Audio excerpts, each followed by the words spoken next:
Hello and welcome. Saurabh Mukherjea, CEO Institutional Equities at Ambit Capital joins us. Saurabh, thank you for joining us. My pleasure. 3 reasons why Indian companies should be excited about IFRS. It gives them a chance to present their earnings in the format that is globally recognized. It gives them a chance to discuss with investors accounting in far greater detail than they've ever done. And I think for every company out there concerned, it's probably the best time ever to revisit how you report numbers, how you go to the market with your financial statements. What's in it for investors? I think it gives, especially global investors, foreign investors account for 70% of inflows into the Indian market, and for them it gives them a chance to see Indian companies in a more apples versus apples basis, as opposed to Indian GAAP, which was very much apples versus oranges. Are you saying that this would mean more FII money coming into the Indian market?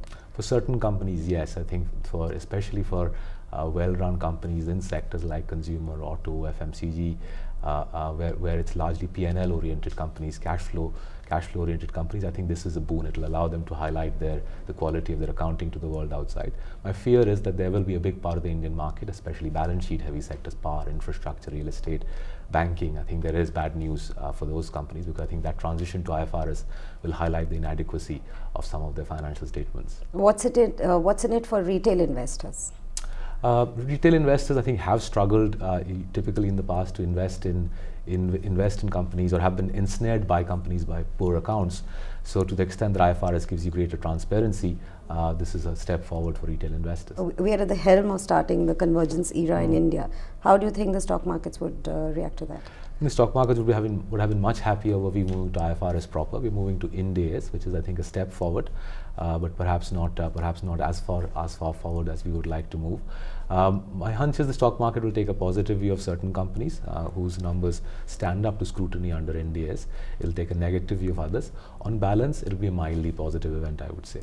Would you then say that IFRS compliant companies will be rewarded by the market? I think there's two aspects. I think everybody will have to be IFRS compliant ultimately. Where I think companies will get credit is if they publish comparable accounts under Indian GAAP and Ind AS. If they publish comparable accounts quickly, they hold investor guidance sessions, analyst guidance sessions quickly, the market will give them credit for that. On a scale of 0 to 10, how would you rate the preparedness of Indian companies in embracing IFRS?